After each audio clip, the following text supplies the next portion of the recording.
Oi, eu sou a Isabela. E eu sou a Monique. E este é mais um Horrorizadas.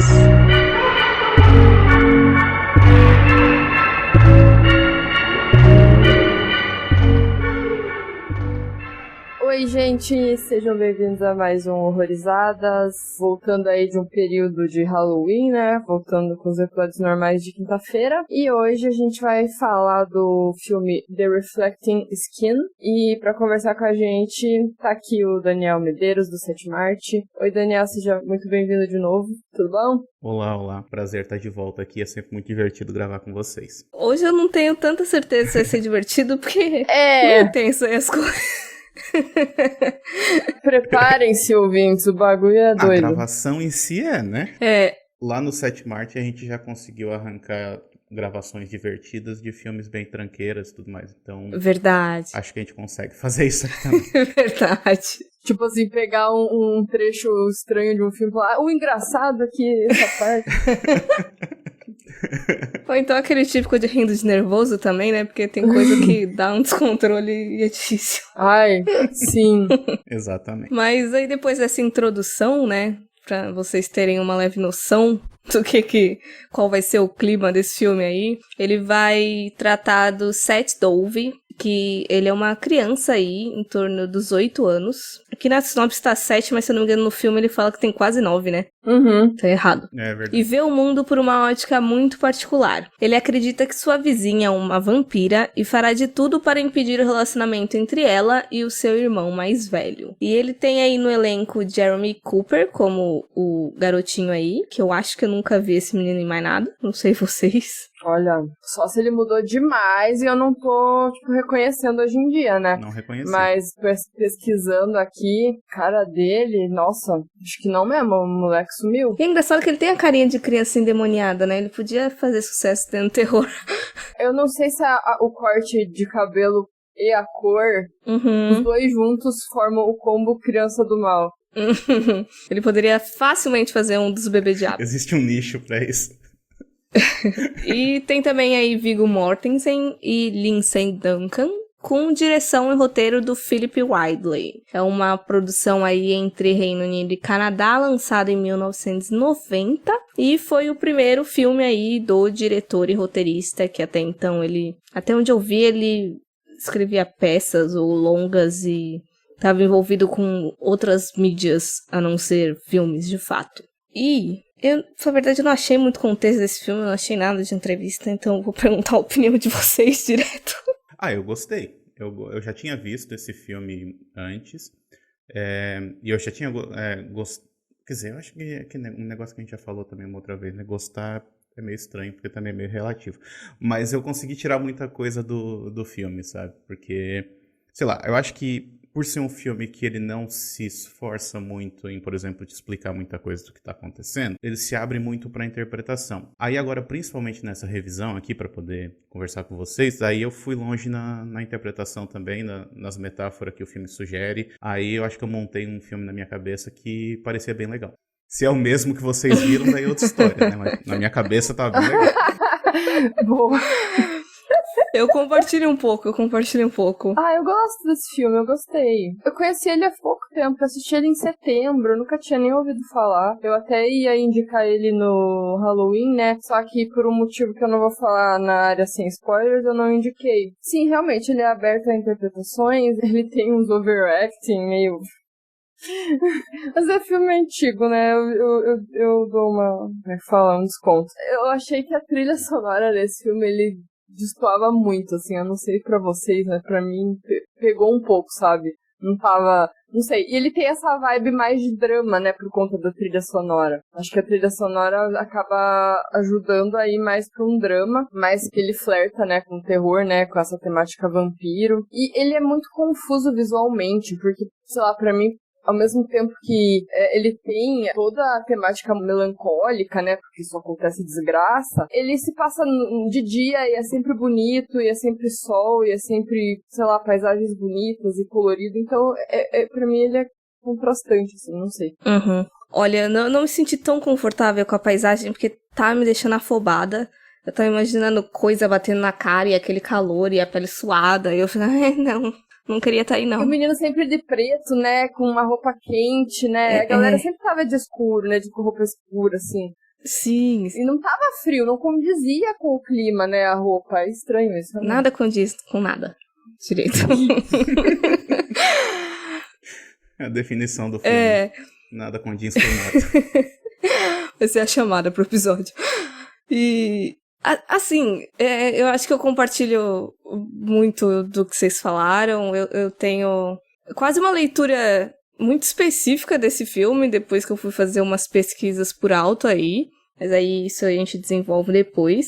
Eu tava nesse mix, assim, quanto à questão estética dele, porque se a gente parar num frame só, tipo, beleza, bonito, legal, maneiro, mas o conjunto todo da obra tá me dando uma agoniazinha doida. Mas é uma agonia que eu normalmente gosto em filme, principalmente se ele quebra, como é que eu posso dizer, idealizações de sociedade, assim, se ele mexe com coisas, mostra os piores lados das coisas, é muito fácil de me agradar.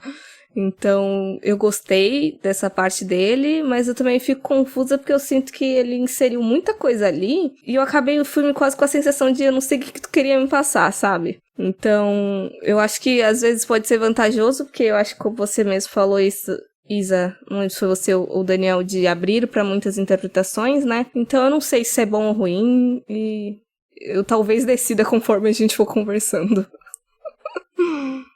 Sentimentos confusos. Sim, Eu não sei se eu abri tantas interpretações assim. Será que eu não entendi o filme? A última vez que o Daniel esteve aqui, né, eu também não tinha entendido o final de Surveillance, então pega nada. Não é que você não entendeu, você só não se atentou a um pequeno detalhe. Mas foi legal aquilo, porque na conversa tu via, tipo assim, dava pra imaginar ela regalando os olhos, assim. Total. Vi 2 vezes, mas mesmo assim ignorei, enfim. Segue o jogo. Eu encontrei algumas informações aleatórias que eu não sei muito bem se dá pra confiar, sabe? Porque eu não vi do próprio diretor falando, então eu não sei. Mas uma das coisas que eu li é que uma das inspirações dele veio depois de concluir os estudos dele na faculdade em literatura gótica americana. E por mais que eu acho que não seja o ideal de estética gótica que a gente pense, eu acho que vai mexer muito com temáticas desse gênero. E ele teve algumas inspirações estéticas mais em quadro. Um deles, o Christina World, do Andrew Wyatt, de 48, e o outro, House by the Railroad. Meu inglês tá ótimo. Do Edward Hopper, de 1925. Se vocês procurarem, se eu lembrar também, eu deixo na descrição do episódio lá no site, mas eu senti, sim, uma vibezinha nesses 2 quadros, assim. Um é uma mulher meio num campo, assim, todo doido. Na verdade, esse filme me lembrou uma vibe qualquer quadro que tenha paisagem de trigo. Tem vários, né? É aquilo ali, não tem muito pra onde fugir, né? Mas o negócio da mulher, com certeza. Qualquer embalagem de cerveja. Ué. Eu fiquei pensando se aquele livro que ele leu lá não deve ser de verdade, né? Eu achei uma trilogia de filmes chamada Vampire Blood, mas, tipo, lançado nos anos 2000, então eu não sei. Mas uma coisa, assim, que eu fiz, assim, foi... que me ajudou a ver o filme, a interpretar o filme, foi não acreditar em nada do que ele me mostra, sabe? Pra mim, tudo que acontece no filme é metafórico, então... não necessariamente a capa do livro é daquele jeito, sabe? Pra mim, não necessariamente as coisas aconteceram daquela maneira que a gente tá vendo, que a gente tá sempre vendo pelo olhar da criança, né? Então, a gente não tá vendo as coisas de verdade. E aí, principalmente num filme como esse, que se abre demais, pra mim, o caminho que eu fui foi esse, assim, não, nada daquilo é real, digamos assim, é tudo metafórico. Daí, isso ajudou a enxergar o filme de uma outra maneira. Eu acho interessante você ter falado isso, porque eu acho que é o meu sentimento com todo filme que vai envolver protagonista criança e que tem um quesinho de fantasia ali, sabe? Tipo, literalmente eu comprar a ideia e entrar naquele mundo pela perspectiva infantil e seguir, assim, no lindo mundo da imaginação, porque não dá pra ter certeza de nada mesmo. Até quando a gente tem as memórias de criança de hoje em dia, a gente pensa, será que é realmente aquilo que a gente tava lembrando, né? Então é bem por aí, né? Aviso: este podcast contém spoilers. Recomendamos que você assista ao filme antes de ouvi-lo. Eu queria, na verdade, ouvir a opinião de vocês sobre a cena inicial do filme, a cena do sapo. Não quero falar sobre isso. Não, eu fiquei pensando se era um sapo de verdade que morreu. Que era bem feito, né, aquele bicho. Será que era de verdade? Eu acho que na parte que tá inflada já não é mais. Pode ser que de começo fosse. Nossa, eu nunca vi um sapo daquele tamanho. Eu achei que nem existia sapo daquele tamanho. Ah, não existe. Existe, né? Ai, eu achei tão fofo. Não, pra mim. Ai, que dó do sapo, gente. Eu não sei o que falar. Só sei que foi triste. Tem no YouTube, tá, gente, essa cena. Eu acho que eu li... Inclusive, um dos textos que eu li era alguém falando... Era uma série de textos de... por que que eu amo tal cena? E tava... Por que que eu amo a cena do sapo em Reflecting Skin? Nossa senhora. Gente, por que que eu amo a cena do sapo? A pessoa que fala isso é porque ou tem muito medo de sapo ou realmente né, não pode gosta ser, de né? sapo. Se viu vingado. É muito normal ter medo de sapo, né? Isso é uma coisa bem normal mesmo. Eu ia falar que, assim, essa cena é muito brincadeiras de criança, tipo, do tempo do meu avô. Uhum. Que fazia brincadeira escrota com bicho, sabe? Eu tenho um ódio disso. Ia fazer a mesma coisa que a pessoa. É isso. É só isso que eu quero falar. Então, eu não sei se é porque eu tava muito indo pra ele com a ideia dessa possibilidade de ser um vampiro ou não, então eu não sabia muito bem o que esperar da criança, assim, da protagonista. Uhum. E aí, quando brotou essa cena, logo, acho que uns 10 minutos, eu tava pensando muito em crueldade infantil mesmo. Porque tem essa cena... Tem muita crueldade infantil no filme também, né? A relação dele com os amigos também. Dele com a mãe. Então, tipo, em 10 minutos, as crianças já explodiram o sapo, elas já estão zoando o menininho porque ele perdeu a mãe. Tipo, caralho, isso é cruel pra cacete, amigo. Cara. É pesado. Só que daí, depois, conforme o filme foi desenvolvendo, eu tava associando muito mais essa... Não necessariamente uma banalização da morte, mas de que era uma galerinha ali que tava completamente rodeada por isso. Então, por exemplo, tinha essas brincadeiras de matar animal, tipo, por diversão, porque não tem nada pra fazer. E aí tem, na casa da vizinha lá, que é ou não uma vampira, tem lá um monte de osso de decoração e tem todo um histórico de suicídio ali local. Daí eu minimizei um pouco a parte da crueldade porque parece que era uma coisa naturalizada ali. Eu acho que também é muito por conta ali no caso do Seth, né? Do Seth. Ele tem uma família totalmente problemática e ele tá meio que por conta, né? Assim, ele faz o que dá na telha e a família meio que não controla, né? Também tem essa falta de zelo, né, da família com ele. Sim, sim. E você, Daniel, você perguntou pra gente nossa opinião sobre a cena do sapo. Quero saber a sua opinião da cena do sapo. É bizarro, né? Se a gente vai ver um filme, né, um filme como esse, que é um filme estranho, ele já se apresenta dessa maneira desde o início, que é pra, tipo, se tu continua, né, por tua conta e risco, porque, né, eu não tô tentando te enganar nem nada, eu tô avisando desde o início. Então, tô avisando o que vai acontecer. É daqui pra baixo, né? Então, essa bizarrice, assim, né? São diferentes níveis de bizarrice que vão acontecendo ao longo do filme todo, mas eu achei, é como se ele já viesse dando com os dois pés na porta, assim, sabe? Tipo, já mostrando a que veio, assim. Então, não espere nada convencional aqui, porque não vai ter. E é lógico, tá inserido dentro de outras questões que vão ser discutidas aqui ao longo do episódio, né? Até uma coisa que eu queria perguntar pra vocês, assim, vocês conseguem determinar em que época que se passa o filme? Eu sei por causa de sinopse. Mas não pelas informações, tipo, o filme não fala em momento nenhum, assim, o ano que se passa, por exemplo, né? A gente tem que buscar essas informações ali pelo carro que aparece em certo momento. É da década de 40, por causa lá do Pearl Harbor? 50, eu acho. Eu acho que é ali numa transição ali, porque é nesse período pós-guerra, né? E eu acho que isso tem, essa questão, essa relação com a guerra, pra mim, ela é essencial pro filme como um todo, assim, sabe? Porque é algo que tá cercando o filme todo, apesar de que eles não apontam pra isso diretamente, né, ao longo do filme. Eles sugerem isso em um momento ou outro e tal, mas eles não, né, falam que o irmão dele tava lá visitando as Ilhas Bonitas lá e coisa assim. mas não falam diretamente sobre isso. Mas para mim o filme está falando justamente sobre sobre toda uma geração que se perdeu, sabe, por causa do conflito, né? Todas as pessoas, né, as pessoas mais jovens foram para a guerra, né? Pessoas, digamos, adolescentes, adultos, tal, foram para a guerra. Então quem ficou? Ficaram as crianças e as pessoas mais velhas, que é o que a gente vê ali naquele, né, entre os homens, né? E daí tu tem as mulheres ali também. Então foi as pessoas que ficaram para trás enquanto as outras pessoas foram para a guerra, sabe? Uhum.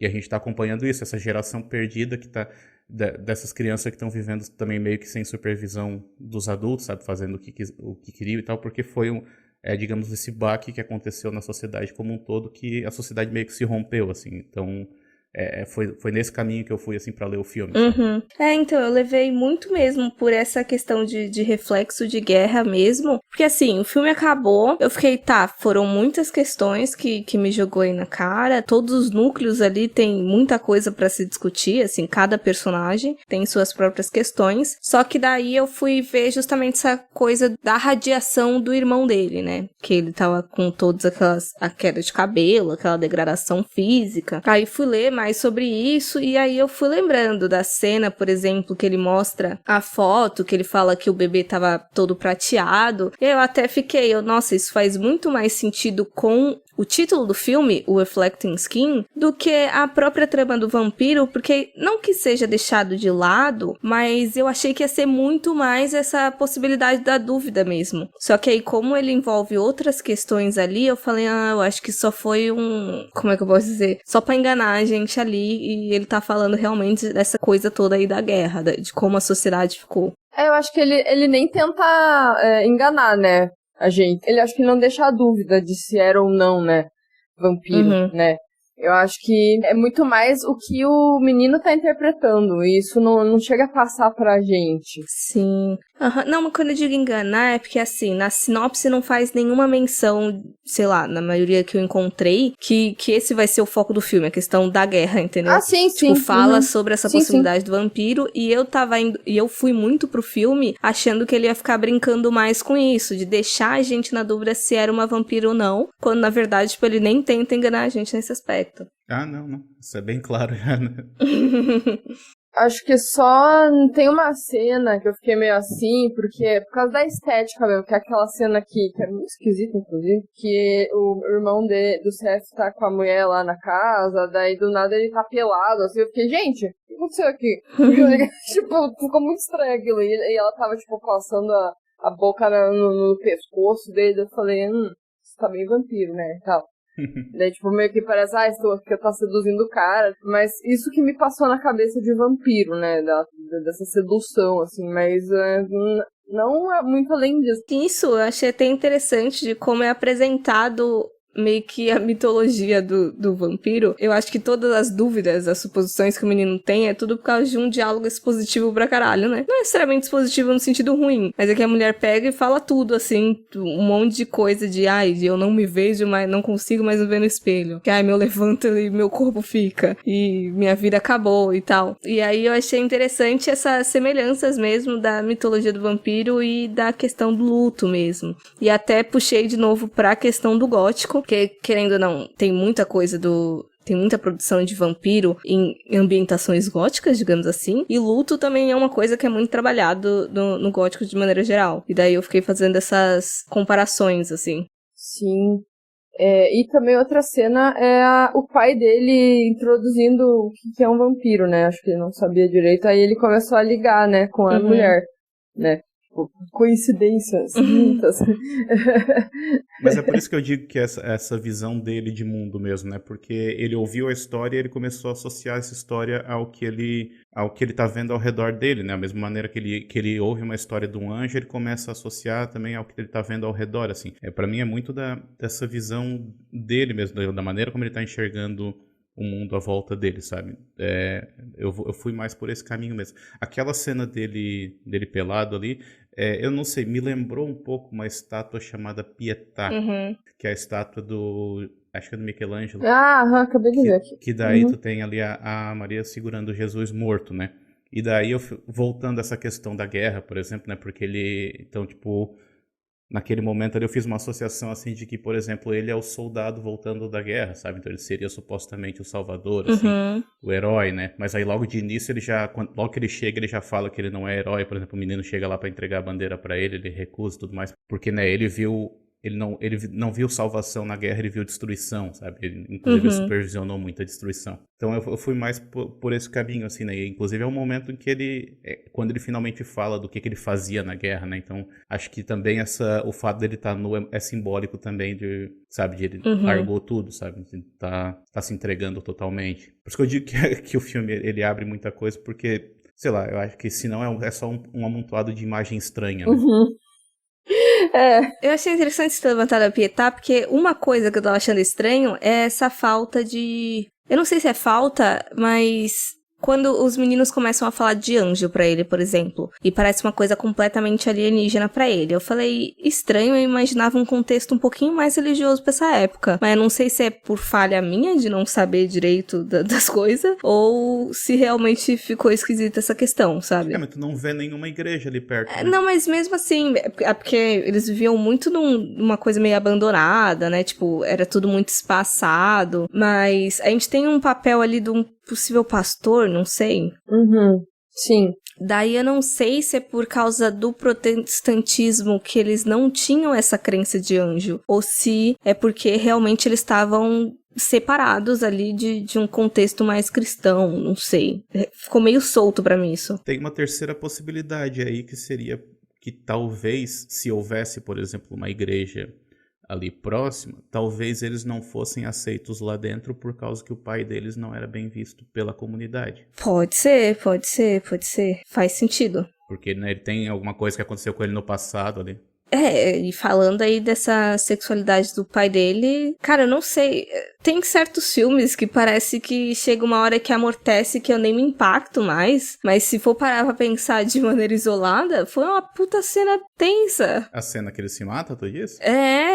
Sim, mas é isso que eu digo dessa questão da visão dele, né? Porque o pai dele se mata e a maneira como a cena é mostrada pra gente é bonito, sabe?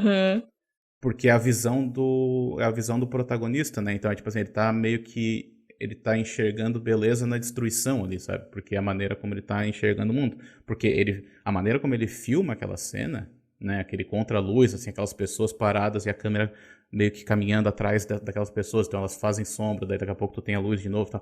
Aí depois eles olham pra cima e tu tem alguns, né?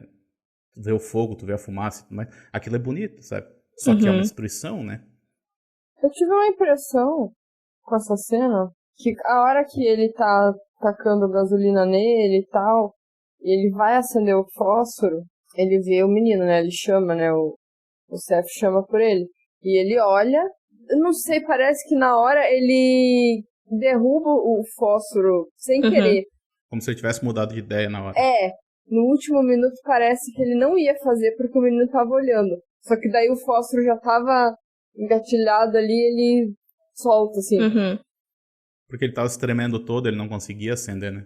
Não, mas eu notei isso também, que ele tava tentando acender e daí, né, só conseguiu na hora que o menino chamou, né? Porque ele levou até um susto e tal. Eu acho que ele já tava destinado a que isso acontecesse, até porque tem um momento, acho que a primeira cena que mostra a mãe do menino, ela tá reclamando do cheiro de gasolina e ela fala que o marido um dia vai entrar em ebulição, sabe? Sim. Então, já tá dito ali que vai acontecer mesmo. A minha impressão é mais de que ele não queria que o menino visse, assim, que não fosse...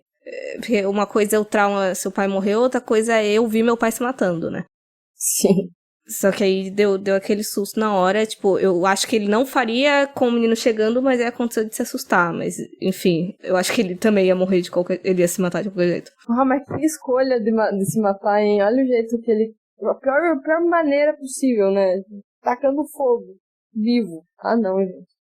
Vai morrer afogado. Não, mas afogado era o que a mãe do menino fazia com ele de noite, né? Que ela fazia aquelas torturas lá que o bom ficava empurrando água. Sim, então, a mãe do menino, que eu fiquei pensando, eu não lembro se tem alguma... Acho que não explica, né, por que ela tá louca, né, meio louca, meio surtada. Será que tem a ver com o fato do filho dela ter ido pra guerra, esse tipo de coisa? Acho que ela é infeliz, assim, eu não acho que ela é louca. Você não, eu senti um quezinho de loucura ali, não sei. Porque ela ficava... Bom, se bem que assim, ela ficava negando as coisas, né? Tipo, o cara morreu, ela, seu pai tá vindo almoçar, sei lá. Aí ele falou, não, o pai morreu, sabe? Então eu não sei, talvez uma demência, não sei, por alguma coisa, não necessariamente algum trauma, sei lá, mas... Eu senti um surto maior depois que o cara morreu mesmo, né? Também. Mas tem a questão do passado lá, né? Do que ela já... O que ela já deve ter sofrido por causa do marido lá, por causa de toda essa questão da maneira como as pessoas enxergam o marido dela. Eu acho que ela carrega muita coisa com ela também. Uhum. Não sei se justifica ela ficar torturando o menino porque o menino não quer dormir, mas ela carrega muita coisa. Ela é um personagem que foi o menos desenvolvido ali. Parece que as coisas vão flutuando assim por ela. A gente vê algumas respostas, mas a gente não conhece ela bem o suficiente pra justificar as ações. Tipo, que nem aquilo mesmo da tortura da água. Eu fiquei, será que vai desenvolver isso melhor? Será que vai dar um indício maior do porquê isso assim, desse jeito? Mas não, assim, só foi.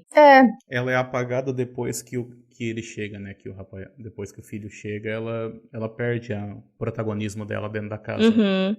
E dava pra ver uma grande diferença entre o Seth e o Cameron, né, de tratamento e atenção, porque em nenhum momento ela parecia se importar muito com o Seth, né, e ela vivia assim, falando, quando o Cameron voltar vai ser diferente. Ela vivia, parece, por isso, né, pra essa volta dele, né, como se o outro filho não existisse, sei lá, ela só queria que o outro voltasse pronto. Claro que ela tinha saudade do outro. Eu senti também, mas não me parece que era um dos casos de filho preferido. Parece mais só porque ele não tá aqui me aporrinhando, não tá aqui sendo um lembrete, e ele ainda é uma possibilidade de mudança se voltar, né? Porque assim, quando ele volta, eu achei que ia ter todo realmente um apego muito grande ali entre o filho mais velho e a mãe. Só que o Cameron, ele dá vários indícios de que eles não tinham uma relação boa, de que era conturbado, de quando ele vai visitar o túmulo do pai, tipo, ele fala, você deveria ter fugido dela logo, e fala alguma coisa pro menino de que ela vai afundar ele, alguma coisa parecida. Eu não lembro exatamente o diálogo, mas não parece que eles tinham uma relação realmente boa. Acho que é mais essa coisa, eu vou falar, a grama do vizinho é sempre mais verde, mas é mais no caso de ele estar longe, e aí por isso vai ter... Ela começa a fantasiar em cima do que seria a relação deles, né? Exato. Até porque ele não tá ali lembrando ela e tendo conflitos e tudo mais. Ele é essa coisa, esse saudosismo, né? Aham. Tem uma coisa que eu notei em relação, não sei se vocês perceberam, em relação aos nomes dos personagens. Porque o sobrenome deles é Dove, né? Que Dove é pomba em inglês, né? Que seria o símbolo da paz, tudo mais, que eu acho que tem uma relação com a guerra também. Mas o nome da vizinha é Dolphin, que é golfinho. Aí eu fiz essa relação de que um é um ser do ar. Blue. Azul e o blue seria mais acho que mais voltado pra depressão também. Mas essa questão assim do Dove e do Dolphin, né? Tipo, um é do ar, o outro é da água, mas os dois estão na terra, sabe? Então, tipo, ninguém pertence àquele lugar, basicamente. O que tem a ver muito com essa questão que a gente falou lá no início, desses cenários assim que são... Não dá pra dizer que eles são áridos, né? Porque tem trigo ali ao redor e tudo mais, mas ao mesmo tempo ela é como se ela tivesse, principalmente ela, né? É como se ela tivesse presa dentro daquela imensidão, assim, sabe? É quase como se a casa dela, que é vista como aquele lugar sozinho em meio a um espaço aberto, assim, aquilo fosse a prisão dela. A prisão dela era a solidão, sabe? Que é um oposto, por exemplo, do que tu tem na casa dele, porque quando tu vai ver a casa dele, ela é cheia de árvores ao redor, é o oposto da dela, né? Só que, por exemplo, porque ele é como se fosse um tipo diferente de prisioneiro. Ele tá sentindo preso mas ele tá ao redor de várias pessoas, sabe? Enquanto ela tá sentindo preso porque ela tá sozinha, digamos assim. Foi mais ou menos por aí, sabe? Eu notei que a casa dela fica em volta de uma vegetação mais seca, né? Mais seca e baixa, né? Porque do nada, assim, ele tá andando no trigo e daí do nada fica tudo verde, né? Então parece que é uma divisão, porque em volta da casa dela é só trigo mesmo, né? Não tem verde. É como se tivesse tudo queimado, seco, mas é só trigo, né? Não tá queimado. Mas na casa dele tá tudo verde. É meio que um contraste mesmo. Uhum.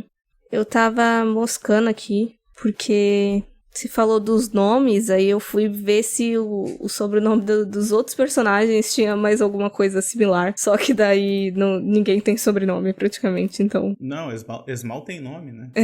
Faz bastante sentido mesmo, tudo que você falou. Eu fiquei... Tanto é que na hora que ela falou Dolphin Blue, eu falei, não, deve ser alguma zoeira, assim. Mas aí depois ela se apresenta sério mesmo. Eu falei, como assim do céu é golfinho, mano? Você tá louco?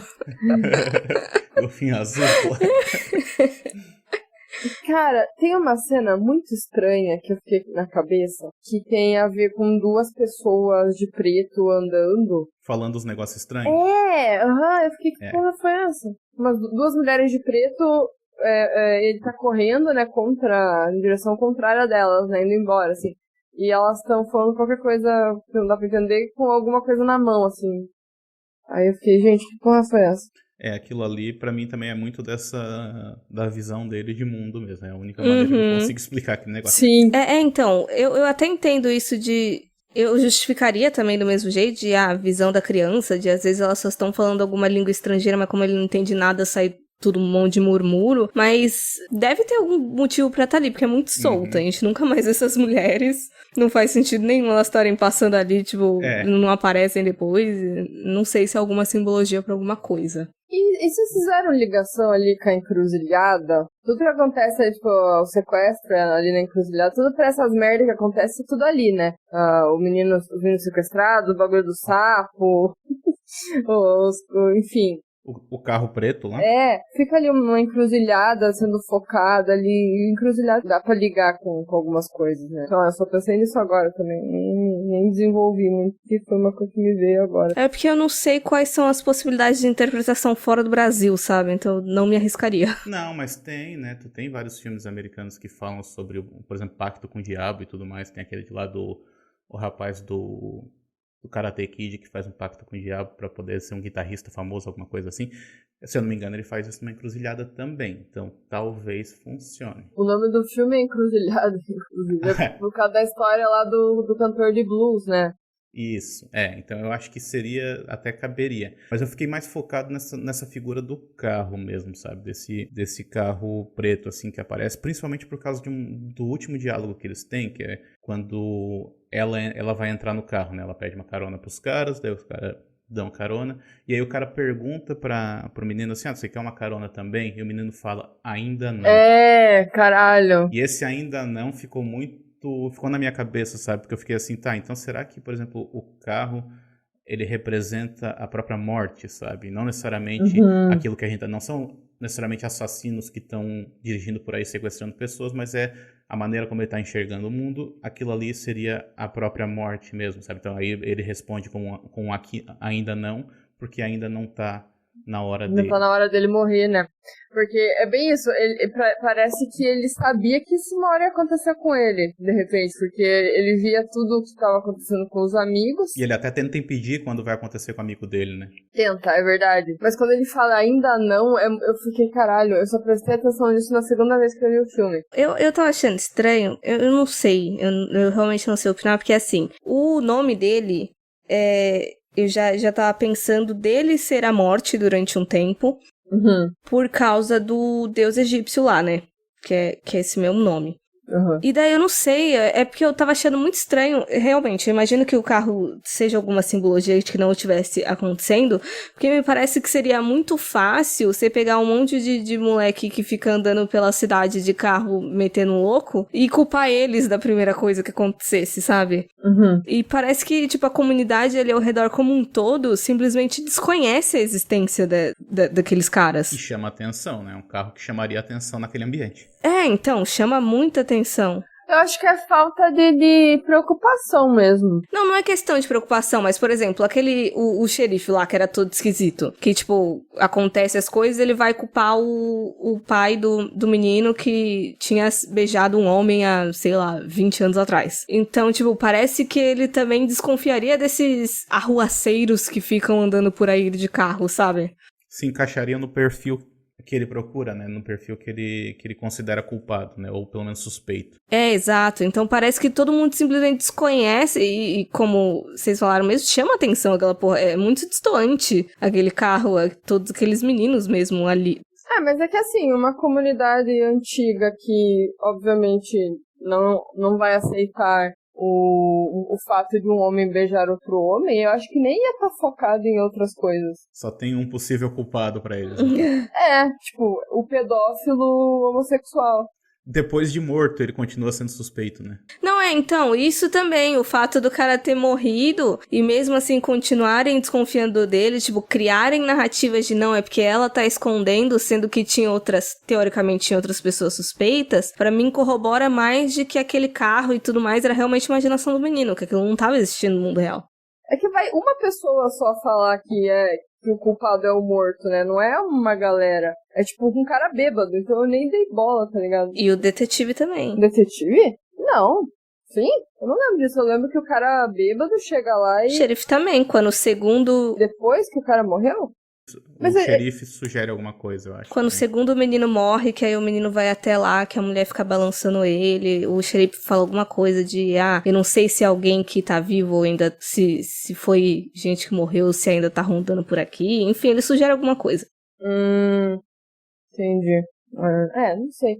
Eu fui muito mais pra esse lado de que, tipo, como o próprio Seth tava super esquecido pela família, e, tipo, parecia ser um lugar meio foda-se. Ninguém tava prestando atenção em nada, tava dando meio que a foda, assim, eu achei que não ia ter essa ligação com esse carro, porque ele passava do nada e só o Seth que via, né? Então, tipo, pros outros, meio que talvez nem tinham visto o carro, sei lá. Não sei. Parece tudo muito silencioso pra ninguém ouvir um carro.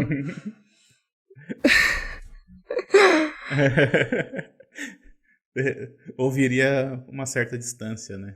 Se aproximando. E é aquela coisa, a gente vê a perspectiva do menino, a gente não sabe o que as outras pessoas estão fazendo em outros horários da vida e... Enfim, é complicado.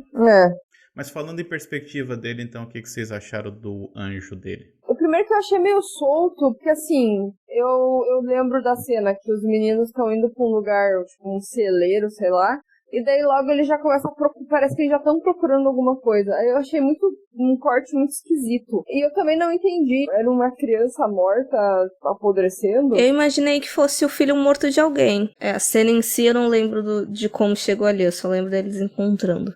Pois é, então, porque é um corte muito tosco. Uhum. Eles estão realmente cavucando a palha ali, daí acham, sabe? Mas e o que é aquele negócio? Então, achei que era o filho morto de alguém que tinham guardado lá. Inclusive, pensei que fosse da mãe dele. Uma possibilidade, né? Eu não sei de quem que poderia ser. Porque, assim, o xerife fala em certo momento que tem alguém fazendo coisas com crianças naquela região, né? Aí a gente supõe que sejam essas crianças que a gente tá vendo ser sequestradas, né? Só que pode ser também que por exemplo, tenham feito coisas com a mãe de uma mulher grávida, alguma coisa assim, ou então sei lá. Porque ele aparece ali muito aleatoriamente e ele continua ali, né? Então, se a gente for buscar uma lógica por trás daquela presença ali, eu não consegui encontrar, assim, para mim só tem uma sugestão ou outra de alguma coisa que é falado ali, né, o que está acontecendo ali naquela região e tal, mas não oferece nenhuma explicação. Então eu fui mais de novo pela essa questão do simbolismo mesmo, daí eu fui mais como se fosse uma representação dessa geração perdida, sabe, desse pulo geracional que a guerra causou. Né? Eu volto para essa minha temática principal, assim. Porque eu busquei alguma explicação para aquilo, sabe? Daí a explicação que eu encontrei foi essa representação dessa perda mesmo, né? O menino, né, o Seth, ele encontra uma maneira, né, de lidar com a morte dos amigos. No caso depois do outro não, né, mas desse primeiro amigo que morre, né. Ele meio que se convence que o menino virou um anjo, né. Que é esse cadáver podre que tá na casa dele e a mãe nem percebe. Tipo, o bagulho já tá fedendo pra caralho. Mas é que a casa tinha cheiro de gasolina, né? Pode ser. Aí a gasolina é mais forte do que as outras coisas. Mas tem uma coisa que eu me liguei só agora, que o primeiro corpo é encontrado naquele tanque de água, né? No terreno do menino. E daí E aí tem essa questão da relação da mãe dela da mãe dele com a água também, né? Que ela ficava tentando afogar ele e tal, forçando ele a tomar água e tal. Ao mesmo tempo que tu vê que o próprio menino ele tem uma relação muito diferente em relação à água, né? A visão, porque quando a mãe dele oferece água, ele já fica com medo e fala que não quer, não sei o que, ela acaba forçando ele a tomar água. Mas toda vez que ele vê o pai dele, ele oferecia água pro pai dele, sabe? E ele gostava disso, isso era algo que eles faziam juntos, assim. Ele perguntava ao pai dele se o pai dele queria tomar uma água, daí ele ia correndo lá pro tanque para buscar água. Então, existe essa relação com a água ali dentro desse meio, e daí eu não tinha me ligado que é justamente, né, nesse meio que aparece o primeiro corpo, sabe? Então, de novo, essa questão de que apesar do filme mostrar pra gente que existem, aparentemente, uns assassinos claros, assim, ele mostra, né, as pessoas sequestrando o menino e tal, não necessariamente essa é toda a verdade. Eu não sei, eu não consigo acreditar em tudo que o filme me mostra, é isso que eu quero dizer. Você tava falando do negócio da água, agora eu até criei uma teoria aqui, porque uma das questões que eu tinha pra perguntar pra vocês era por que o Seth, ele não contava pras pessoas que ele viu, por exemplo, o amigo dele sendo sequestrado, sabe? Tipo, ele deixa, inclusive, ficarem incriminando o pai dele, que era uma pessoa que ele gostava bastante, eles tinham uma relação boa ali, e aí eu fiquei, por quê, sabe? Eu tava justificando que, de repente, era porque ele queria incriminar a vizinha, só que não tava fazendo muito sentido. E agora eu tô pensando se, de repente, a mãe dele não tava matando crianças, e tipo, por ser uma pessoa próxima a ele não queria acusar. Mas por que assim a mãe matando? Não, porque, tipo, na minha cabeça, realmente o cara do carro não existe. É uma possibilidade. Pra mim também não. Por isso que eu também vou por esse caminho. Ele é só a representação da morte mesmo. Então quem entra no carro morre. Mas quem que matou a mulher no final? Poderia ter sido a mãe por ciúme também, né? Se for dentro dessa teoria da Monique. Que tava vendo. Até porque, tipo, ou o filho ia abandonar ela, ou então eles iam casar e continuar ali. Tipo, das duas formas era ruim pra ela. Só que ela não teria muito motivo pra matar as crianças, né? Não sei, digamos, se ela for, voltando àquilo que a gente falou antes, se ela for meio louca mesmo, e é isso que ela faz. Sabe? Ela por exemplo, se ela tortura o filho dela, mas ela mata os outros, porque, sei lá, porque ela é meio doida. Poderia. Eu criei uma coisa muito doida dela ter criado um rage. Nossa, foi muito longe agora. Mas, de repente, evitar que aqueles meninos amadurecessem e o marido dela tivesse algum desvio, digamos assim. Pra eles não chegarem na idade. Que ela já passou por muita coisa porque e tal. A idade, ela fala, ele tinha 17. Dos 17 ali, porque ela fala que o menino tinha 17. Daí, não sei, porque, tipo, eram só meninos, também não sei se era por causa da bolha do filho dela, que era um menino e só andava com menino, não sei se tinha meninas naquela região, se estavam morrendo meninas, enfim, é um recorte muito grande, mas não sei. Mas aí também, dentro dessa tua teoria, se encaixaria também essa questão do bebê, né? Digamos, se ela perdeu o filho, ou se ela deu um jeito de, sabe, faria sentido também, é um menino, então não já vai eliminar desde o início, sabe?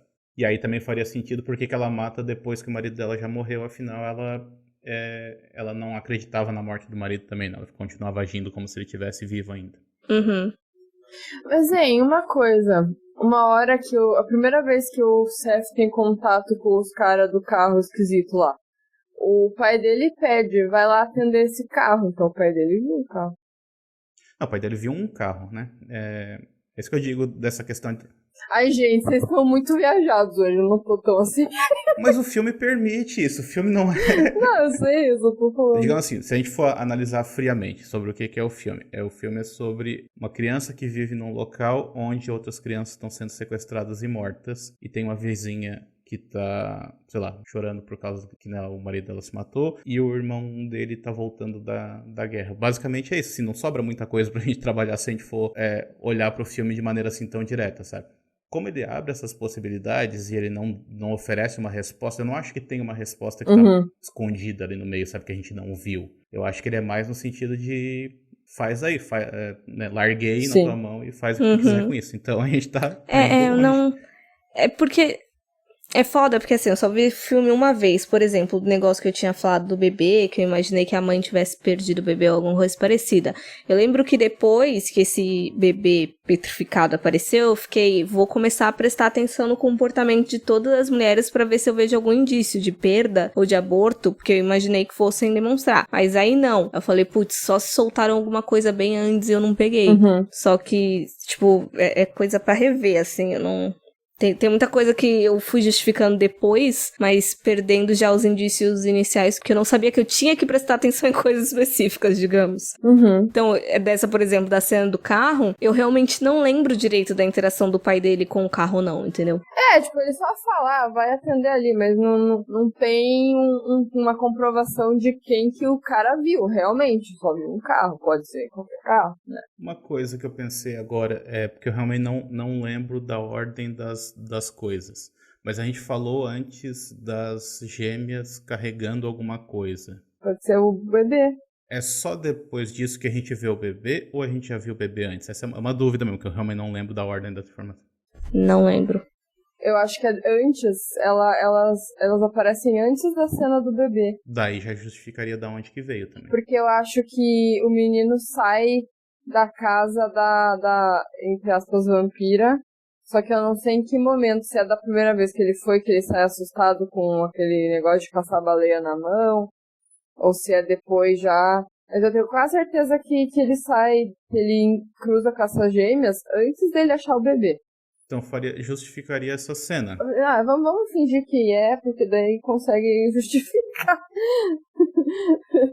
A gente confirma isso depois, aí qualquer coisa, se não for, a gente corta na edição toda essa parte. Né? Vamos acreditar. Mas confirmem isso, porque se for isso, vamos acreditar que sim, daí faria sentido. Duas mulheres aleatórias passando, ia ficar muito solto, tipo, com um treco na mão, que parece realmente que ela tá segurando uma criança. Tem que comparar com o negócio que eles encontram depois pra ver se é a mesma coisa, porque realmente isso passou despercebido pra mim. Era uma caixa. Era tipo, parecia um ovo, eles até dão falam, nossa, parece um ovo, mas é tudo de papel, é bem oval mesmo, é um treco oval. Então, esse é o tipo de coisa que eu sinto que eu poderia ter pego mais, talvez, do diálogo inicial, realmente, quando eles estão falando de anjo, assim. Tipo, eu não lembro de todo o terror daquela conversa, que pudesse dar alguma sugestão pra ele pensar num bebê dentro de um ovo. Ou então pode ser da própria mitologia de onde as crianças vêm, tipo, a cegonha que traz. Tipo, umas coisas absurdas assim. Eu lembro da fala mais ou menos assim, que eles falam que quando você faz a sua mãe chorar, um anjo morre, é uma coisa assim, né? Daí ele ainda fala, eu faço a minha mãe chorar direto. Às vezes eu não faço nada e ela já tá chorando.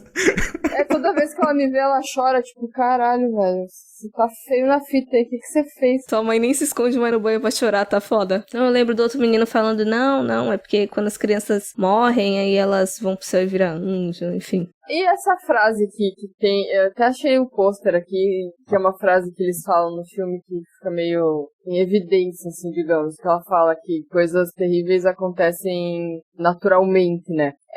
Eu achei, assim, que é bem isso que eu pensei do filme. O moleque tava vivendo a vida dele e só merda foi acontecendo. A vida dele é uma bosta, e é isso. Fim, acabou.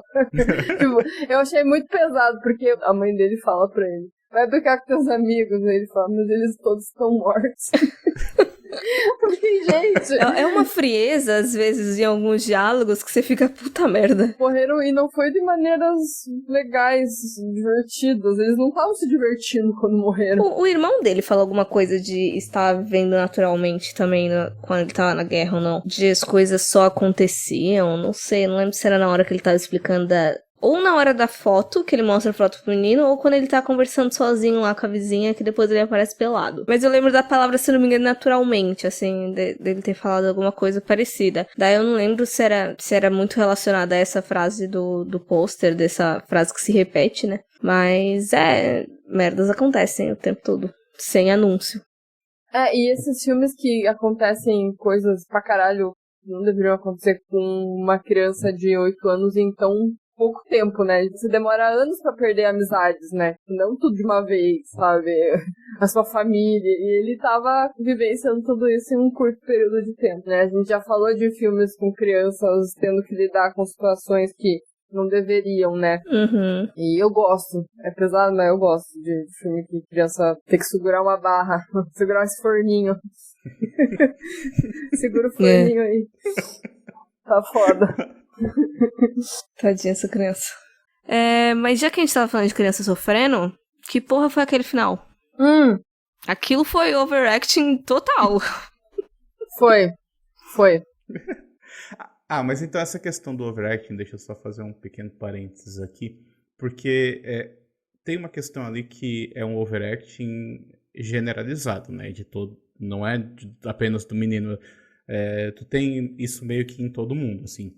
Uma coisinha ou outra ali, o Viggo Mortensen um pouquinho menos, tal, mas todo mundo tá mais ou menos nesse mesmo nível, assim, de atuação. E aí isso me leva a crer que é um pouco proposital, sabe? Que, por exemplo, porque a gente sabe que o Viggo Mortensen consegue ser melhor do que aquilo que a gente viu no filme, por exemplo. Então eu fui mais por esse caminho, assim, de ser algo proposital. Daí isso me lembrou o cinema de um outro cineasta que, inclusive, fazia filmes nessa época também, que é um cineasta chamado Hal Hartley, que boa parte da carreira dele também é focada nessa questão quase que de uma não atuação, sabe? É algo que é feito para parecer falso. Fala alguma coisa que ele fez pra eu ir olhando aqui. As Confissões de Henry Fu é um dos filmes mais conhecidos dele, mas ele tem vários outros.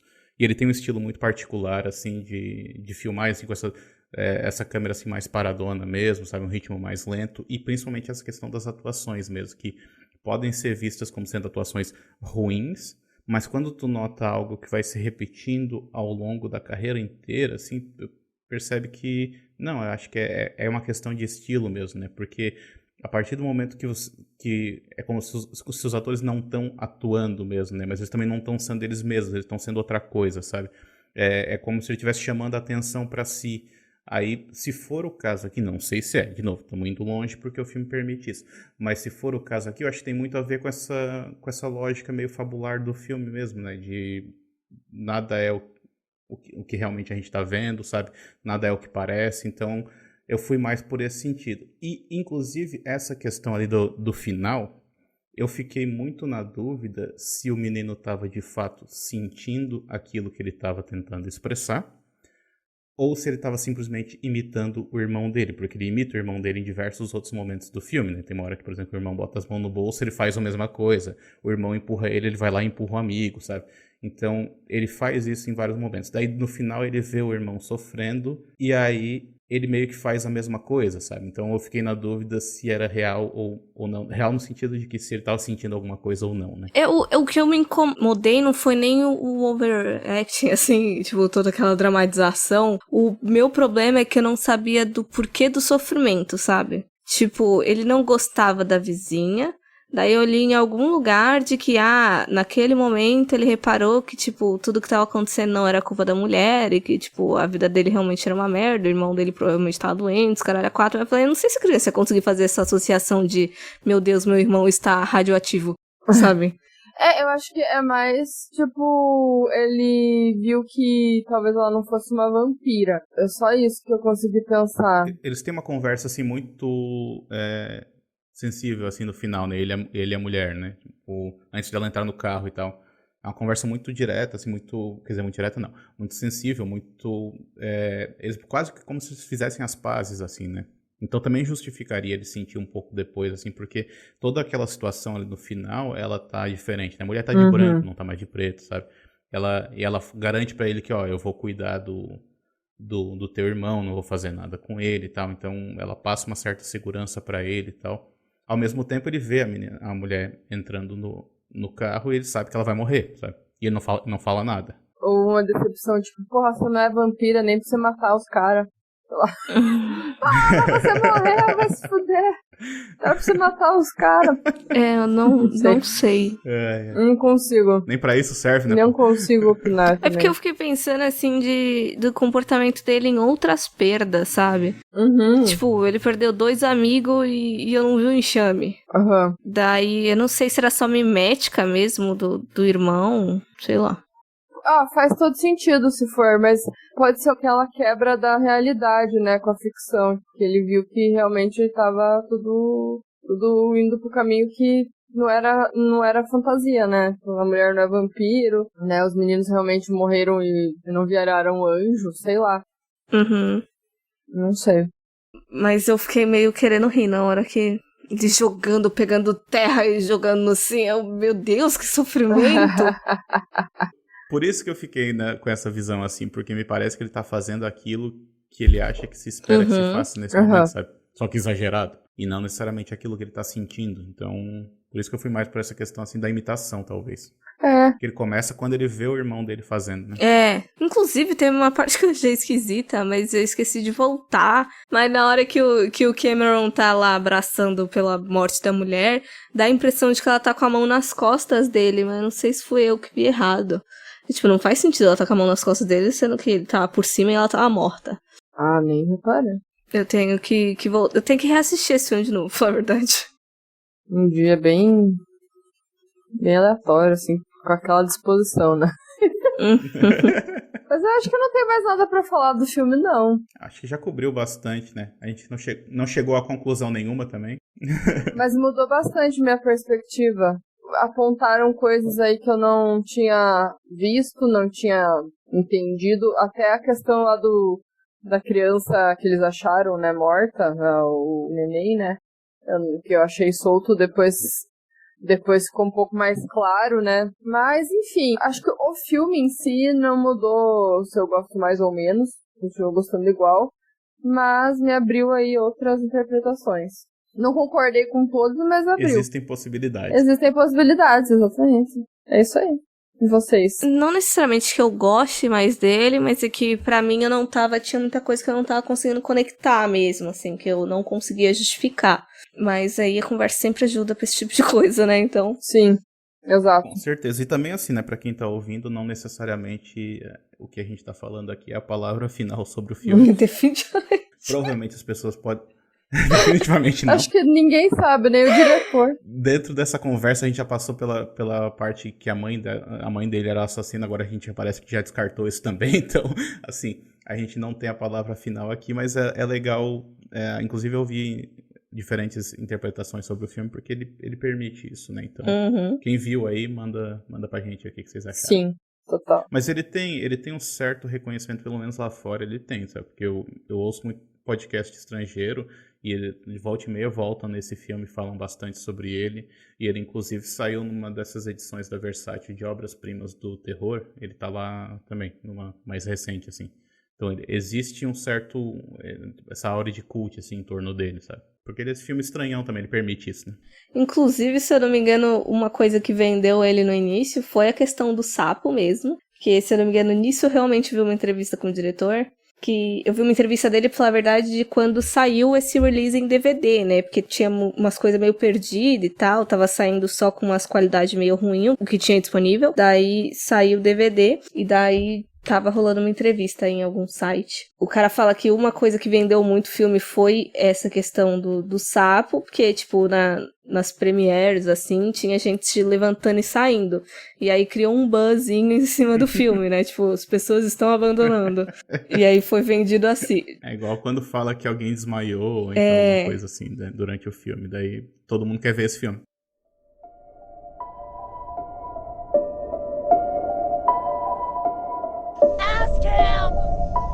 Seth, have you seen Kim? No. He's lying. You lying? Of course he is. I can tell. You ain't got no kids. You don't know their ways. Tell me the truth, son. I am. Monster! He's hiding my Kim. You hiding him, boy? No.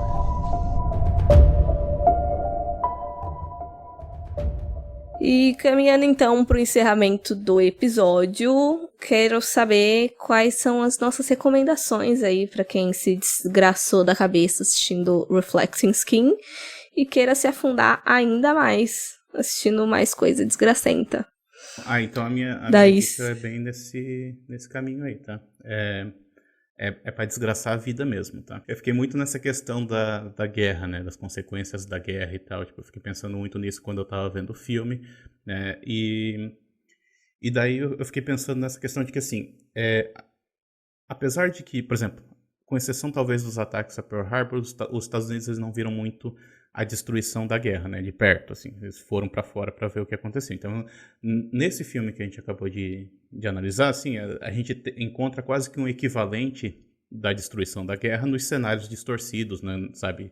Nas casas caindo aos pedaços aqui do filme mesmo. Mas ele vai por esse lado metafórico mesmo, né? De, olha, quase como uma representação daquela destruição.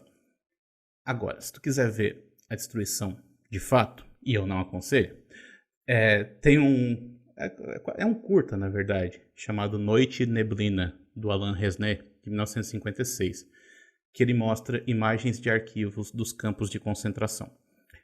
Gente, é um negócio assim que desgraça pra vida toda, assim, sabe? Eu vi isso, acho que quando eu tava na primeira ou segunda fase da graduação, e de vez em quando eu ainda me volto algumas cenas desse filme na cabeça, tanto é que eu não tenho coragem de ver ele de novo, sabe? Eu tava pensando em ver de novo pra gravar um episódio do podcast, mas eu não sei se eu tenho fôlego pra isso, porque é muito pesado mesmo. Tem, por exemplo, uma cena só que é uma que me marcou muito, que eles mostram assim, porque eles raspavam a cabeça, né, dos prisioneiros.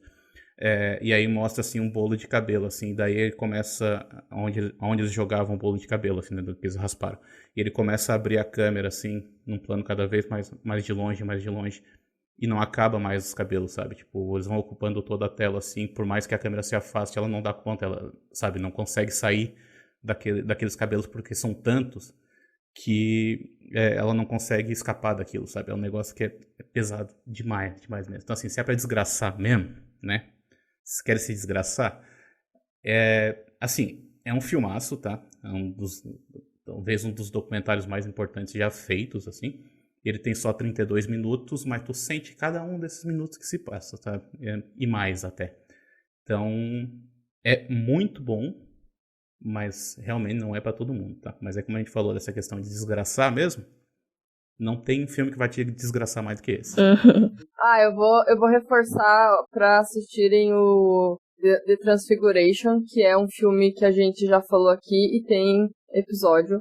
Ele retrata de uma outra forma, né? Não dá pra comparar, né, filmes, mas crianças se fudendo, né? Com cenários diferentes, né?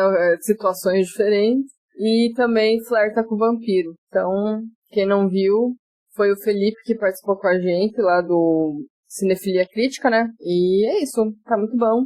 Vale também conferir.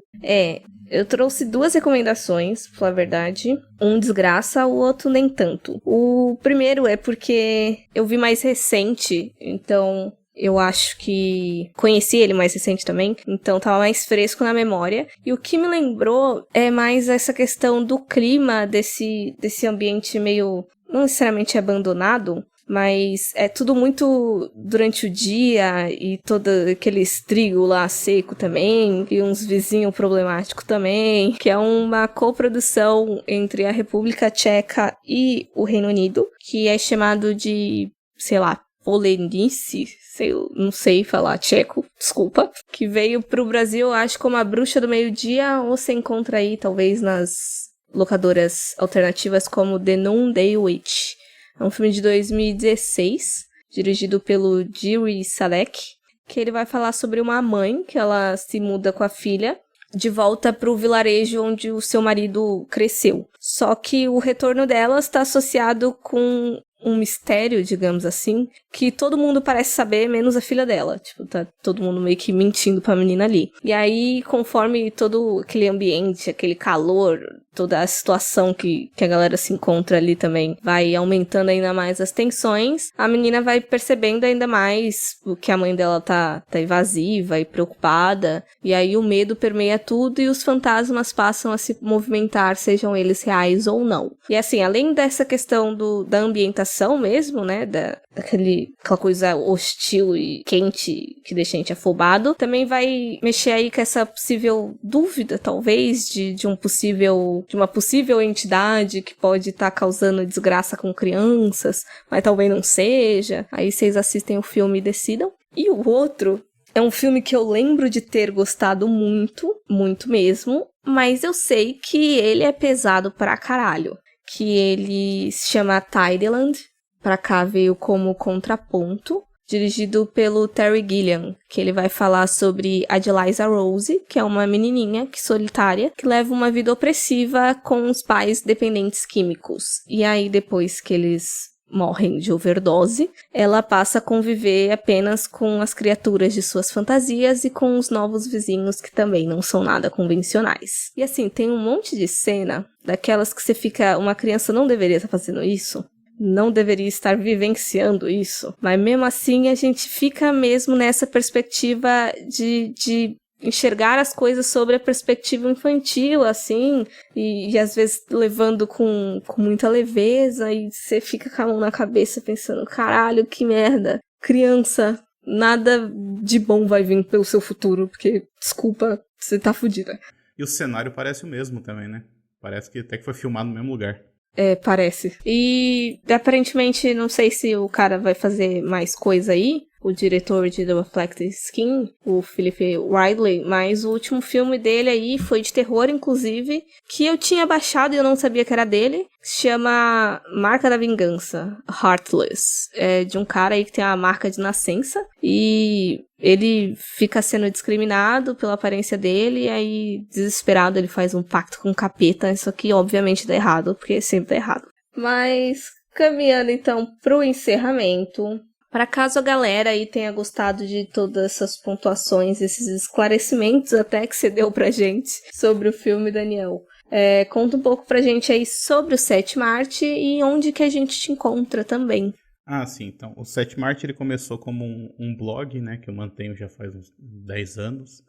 Aí, o ano passado, ele também se tornou um podcast, inclusive eu já contei com a participação das Horrorizadas, agora eu posso dizer isso, porque a Monique já participou 2 vezes. A Isa participou uma. Eu não vou dizer que o episódio já vai estar disponível, porque do jeito que vocês são organizados é bem possível que vocês lancem o de vocês antes de eu lançar o meu. Mas eventualmente vai ter um episódio com a Isa lá, então acompanhe também, tá em todos os agregadores lá. E recentemente também o Sétima Arte também se tornou um canal no YouTube, então também acompanhe por lá, então é tudo Sétima Arte. Tirando o Twitter, que é _ Sétima Arte, né? O resto é tudo Instagram, @Sétima Arte, Facebook, /Sétima Arte, e é www.setimarte.com. Também sigam a gente nas nossas redes, né? Estamos no Instagram e no Facebook como Horrorizados Podcast, e no Twitter como HorrorizadasPC, e também no horrorizadas.com/blog, que tem vários textos para vocês acharem outras dicas e outras listas para vocês assistirem vários filmes legais. Mas é isso então, galera. Esperamos aí que vocês fiquem felizes com o retorno dos episódios convencionais. E contem pra gente, caso vocês tenham assistido aí Reflecting Skin, quais foram as interpretações de vocês, no que a gente tá errado. E até a próxima. Tchau, tchau. Tchau, galera. Tchau, tchau.